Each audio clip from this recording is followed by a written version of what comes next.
જેણે ગીતાને વાંચી નથી કે જાણી નથી એનું જીવન વ્યર્થ છે. ભગવદ્ ગીતાનો અધ્યાય 2 અને શ્લોક 60મો. ભગવાન બોલ્યા કે હે કુંતી પુત્ર, આસક્તિનો નાશ ન થવાને લીધે મંથન કરી નાખવાના સ્વભાવની આ ઇન્દ્રિયો યત્ન કરતાં બુદ્ધિમાન મનુષ્યના મનને પણ પરાણે હણી લે છે.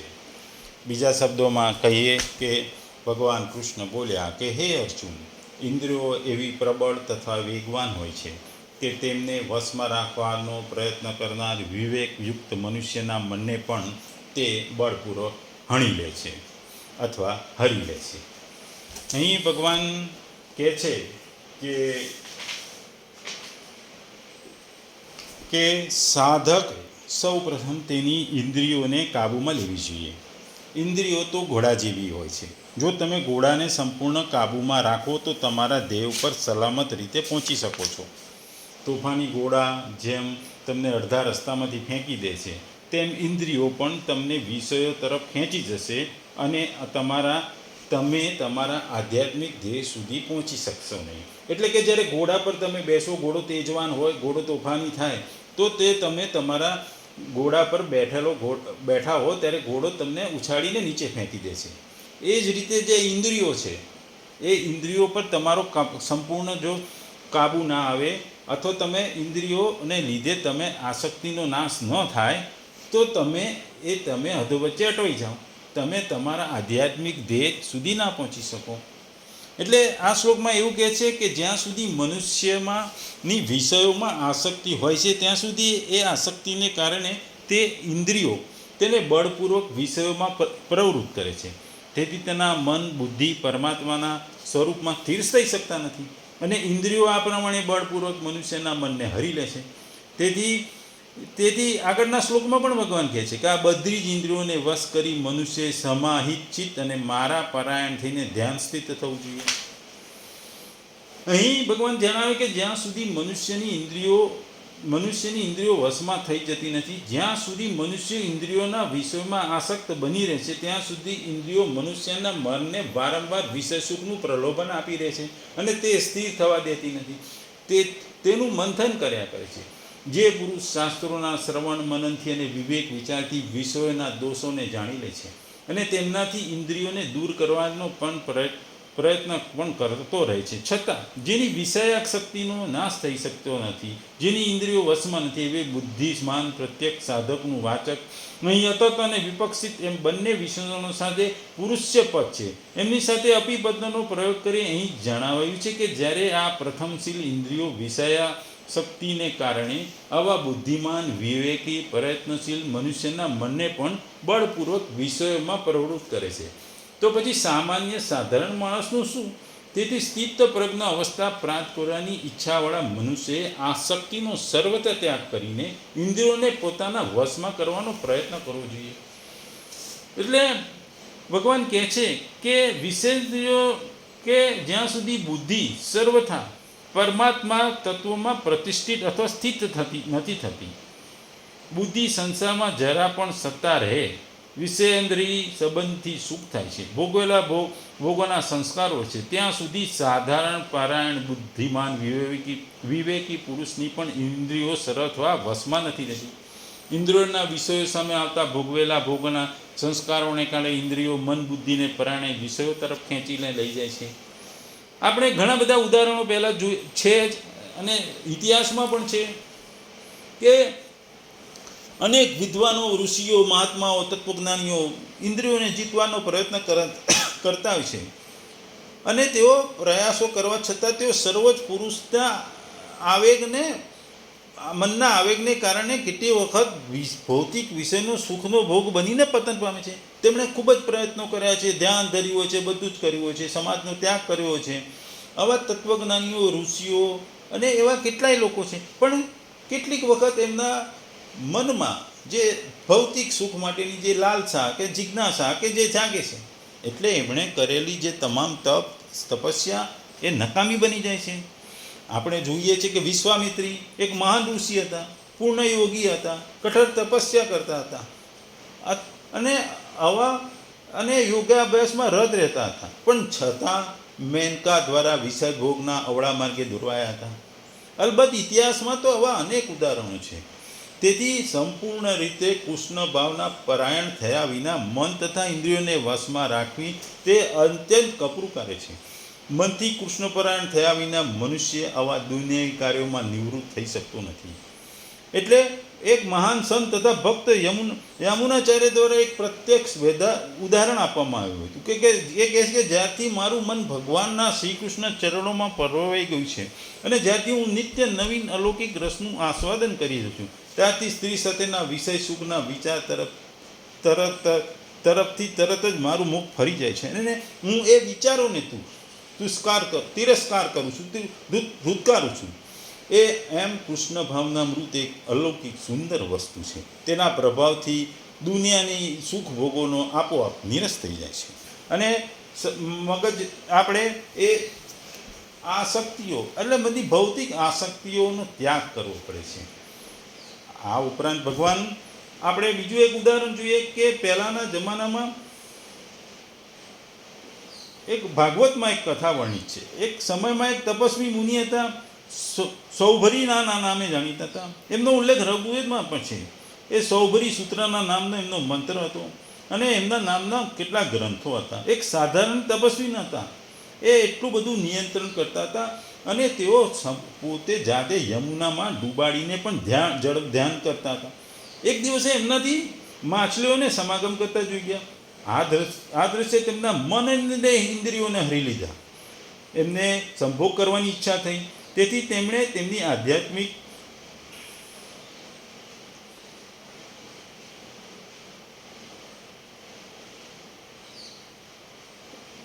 એટલે એમના મનમાં લગ્ન કરવાની ઈચ્છા થઈ. એ ત્યાંના રાજા મહાદાતા, અયોધ્યાના રાજા મહાદાતા પાસે જાય છે.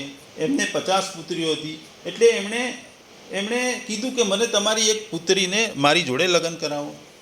રાજા આ વિચારમાં પડી ગયો કે આમને જો હું ના પાડીશ તો એ મને શ્રાપ આપશે અને હા પાડીશ તો મારી એક પુત્રીનું જિંદગી બરબાદ થઈ જશે.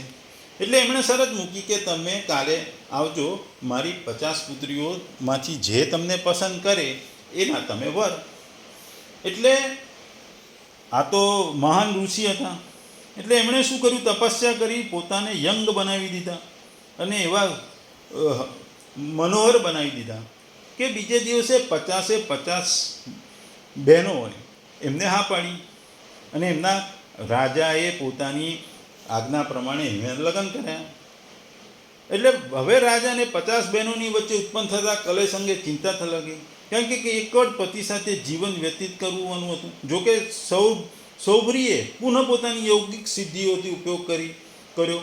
રાજાના સંશય પર મુકામુકી 50 રૂપો ધારણ કર્યા અને 50 પત્ની માટે 50 મહેલોની રચના કરી અને પ્રત્યેક માટે અલગ રહેવા લાગ્યા. આમ હજારો વર્ષો વીતી ગયા. આમ પુરાણો કહે છે કે અનેક પત્નીઓથી અનેક સંતાનો થયા, નાનું નગર બની ગયું. એક દિવસે સૌભરી ભાનમાં આવ્યા અને તેમણે કહ્યું, અહો ઇમમ પશ્ચેતમ મે વિનાશમ. હે મનુષ્ય, તમારામાંથી જે સાંસારિક ઉપલબ્ધિઓ દ્વારા સુખ પ્રાપ્ત કરવાની જે યોજનાઓ હતી, એ જે સાંસારિક ઉપલબ્ધિઓ દ્વારા પ્રાપ્ત કરવાની યોજનાઓ બનાવે છે તેમાં સાવધ થઈ જાઓ. મારું પતન જુઓ, હું ક્યાં હતો અને હું અત્યારે ક્યાં છું અને હું ક્યાં પહોંચી ગયો. કારણ કે હું ક્યાં હતો અને અત્યારે ક્યાં છું. મેં મારી યોગિક સિદ્ધિઓ દ્વારા 50 શરીરોને ધારણ કરી હજારો વર્ષો સુધી 50 પત્નીઓ સાથે જીવન વ્યતીત કર્યું અને છતાં ઇન્દ્રિયો તૃપ્તિની અનુભવતી નથી. તેઓ કેવળ અધિક ભોગ માટે તરસતી હતી. મારા પતનમાંથી બોધ લો. આ દિશામાં સાહસ ન કરવું જોઈએ અને સચેત થઈ જાઓ. આમ ભૌતિક સુખો સાધનની દરેકને લાલસા રહે છે અને મગજમાંથી કે તમારા મનમાંથી એ હરવી બહુ જ મુશ્કેલ છે, કારણ કે મન ચંચળ છે અને ચંચળ મન હંમેશા વિચારોમાં ચગદોળે રહેતું હોય છે. એના મનમાં હંમેશા વિચાર આવે છે, વિચારો બદલાયા કરે છે. એની ભૌતિક સુખની વસ્તુઓ પણ ઉંમર સાથે બદલાતી જાય છે. પહેલાં બાળપણમાં રમકડા, પછી રમતગમત, પછી ફિલ્મો, પછી પૈસા. આમ દરેક તબક્કે મનુષ્યના દરેક તબક્કે એની ભૌતિક લાલસાઓ જુદી જુદી હોય છે ને એ વધતી જાય છે, અને જ્યારે મૃત્યુ પામે છે ત્યારે આ ભૌતિક વસ્તુઓને લઈને જાતે જતો નથી. એટલે આ ભૌતિક સુખની જે લાલસા છે એ દરેકના મનને હણી લે છે. આપણે આજના જમાનામાં જોઈએ છીએ, છાપામાં વાંચીએ છીએ, કેટલાય સાધુઓ સંસારમાં પાછા આવતા હોય છે, પ્રેમમાં પડી જાય છે એટલે સંસારમાં પાછા આવી જાય છે. આવા કેટલાય કિસ્સાઓ આજકાલ છાપાઓમાં જોવા મળે છે. આપણે ખુદ આપણે જોઈએ છીએ કે આપણે રાત્રે સૂવા માટે અથવા કોઈ કામ કરવામાં માગતા હોય છે ત્યારે આપણે એમ થઈ છે કે લાય કામ કરવું એ પહેલાં 2 મિનિટ હું મોબાઈલ જોઈ લઉં. એટલે મોબાઈલ ચાલુ કર્યો, વોટ્સઅપ જોયું, યુટ્યુબ જોયું, એટલે તમે 2 મિનિટ માટે યુટ્યુબ કે વોટ્સઅપ ચાલુ કરો, પછી તમારા 2 કલાક જતા રહે એ તમને ખબર નથી પડતી. તમારું જે કામ હતું એ તમે ભૂલી જાઓ છો. તમે આ ભૌતિક યુટ્યુબ અને વોટ્સઅપની જે ચેટ છે, એના જે વિડીયો છે, એમાં જે ગીતો છે, એમાં તમારું મન લાગી જાય છે અને તમે એમાં જ રચ્યા પચ્યા રહી જાઓ છો. તમે તમારી 2 મિનિટમાં જે પતાવવાનું હતું કે હું 2 મિનિટમાં આ સોશિયલ મીડિયા જોઈને હું મારા કામમાં લાગી જઈશ એ કરી શકતા નથી, અને તમે સોશિયલ મીડિયાના કામમાં જ વ્યસ્ત થઈ જાઓ છો. એટલે મનુષ્યને આ સ્વભાવ છે, મનુષ્યનું મન ચંચળ છે, અને આ ચંચળ મન ગમે માણસને ગમે તે કરાવે છે. કારણ કે માણસ ચંચળ મનનો માણસ કોઈ બી વસ્તુ કરી શકે, એના મનની લાલસાઓ ગમે ત્યારે જાગે, મનમાં અવનવા વિચારો જાગે, અને સુખ ભોગો ઈચ્છાવાની ઈચ્છાઓ વધતી જાય. એ ગમે તેનો ત્યાગ કર્યો પણ એક વખત મગજમાં આ એ સુખ ભોગની ઈચ્છા જાગૃત થાય એટલે એને શાંત કરવી ખૂબ જ અઘરી છે. વિશ્વામિત્ર ના કરી શકે, આ સુરભીના ઋષિના સૌભરીના ના કરી શકે, તો સામાન્ય માણસ જેઓને તપ કે તપસ્યા નથી કરી એ તો કેવી રીતે કરી શકે? એટલે આ શ્લોકમાં ભગવાન કહે છે કે તમારી જે ઈચ્છાઓ છે એને કંટ્રોલ કરવું ખૂબ જ અઘરું છે, અને તમારા ચંચળ મનને પણ કાબૂમાં રાખવું ખૂબ જ અઘરું છે. મન ચંચળ હોય છે, ગમે ત્યારે એ ગમે તે દિશામાં ફંટાઈ જાય, બદલાઈ જાય. શરૂઆતમાં જ મેં કીધું ઘોડા જેવું છે, ઘોડા જેવું વેગવાન હોય છે ને તમને પાડી દે છે, પણ ઘોડો પડતો નથી. તમારી ઈચ્છાઓ તો ચાલુ જ રહે છે, પણ તમે ઈચ્છા ભંગ થતી રહે છે. એટલે અહીં આ શ્લોકમાં કહે છે કે તમારે જે કામ કરવાનું હોય, કોઈ તમારું ધ્યેય હોય, અને ધ્યેય પ્રત્યે તમારે હંમેશા સતત કામ કરવું કરતા રહેવું પડે, અને બીજા વિચારોને તમારે ત્યાગ કરવો પડે. પણ એ વિચારો તમે ત્યાગ કરી નતા.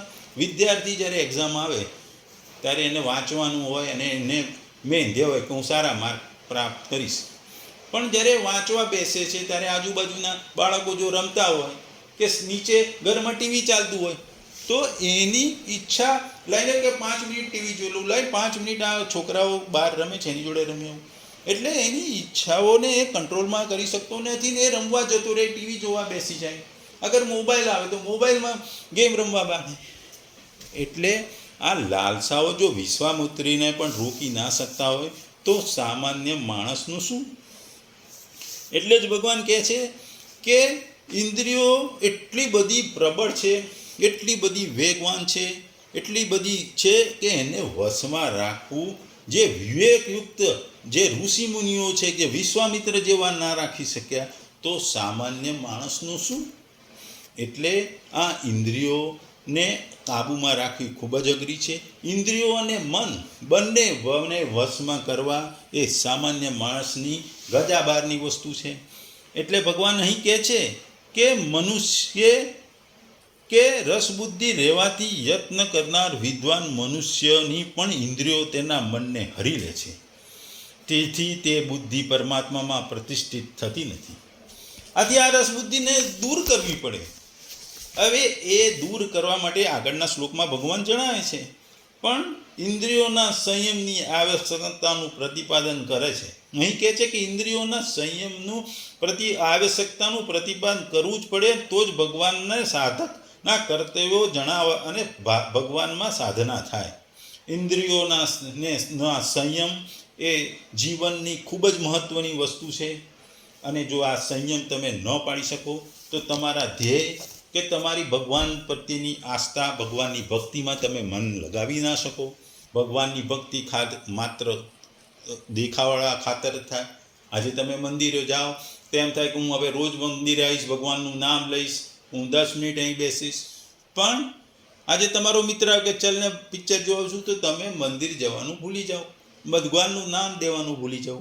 એટલે ભૌતિક સુખોએ આજના જમાનાના લોકોની ઇન્દ્રિયો ઉપર કે મન ઉપર એટલી બધી ઇફેક્ટ કરી છે કે એને હળવું કે એને કંટ્રોલમાં કરવું કે એને વશમાં લેવું એ ખૂબ જ અઘરું છે. એટલે આ શ્લોક ઇન્દ્રિયોના માટે છે, ઇન્દ્રિયો પર છે. અને એમાં કહે છે કે ઇન્દ્રિયો એટલી બધી વેગવાન છે, ઘોડો ચાલે એમ છે, એ પ્રબળ છે, એ ખૂબ જ મજબૂત છે. અને તેને કોઈ પણ જાતની વશમાં કરવું એ ખૂબ જ અઘરું છે. મોટા મોટા તપસ્વી ઋષિઓ મુનિઓ પણ નથી કરી શકતા, તો સામાન્ય માણસ કેવી રીતે કરી શકશે? મનુષ્યના મનને એ આ ઇન્દ્રિયો હળી લે છે. મનુષ્યના મન ઉપર એનો કાબુ આવી જાય છે.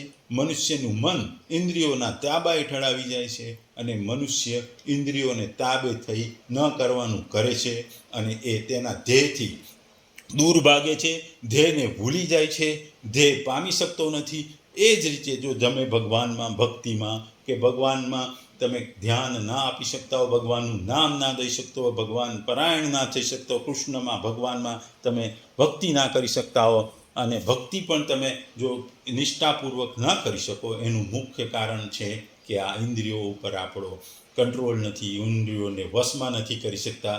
એટલે આપણે ભગવાનને પામી શકતા નથી, ભગવાનમાં ધ્યાન નથી આપતા, ભગવાનનું નામ નહીં લઈ શકતા, ભગવાનને પૂજી નથી શકતા. આપણે જ્ઞાન યોગ, ભક્તિ યોગ કે તમામ યોગો કે કર્મયોગમાં ધ્યાન નથી આપતા.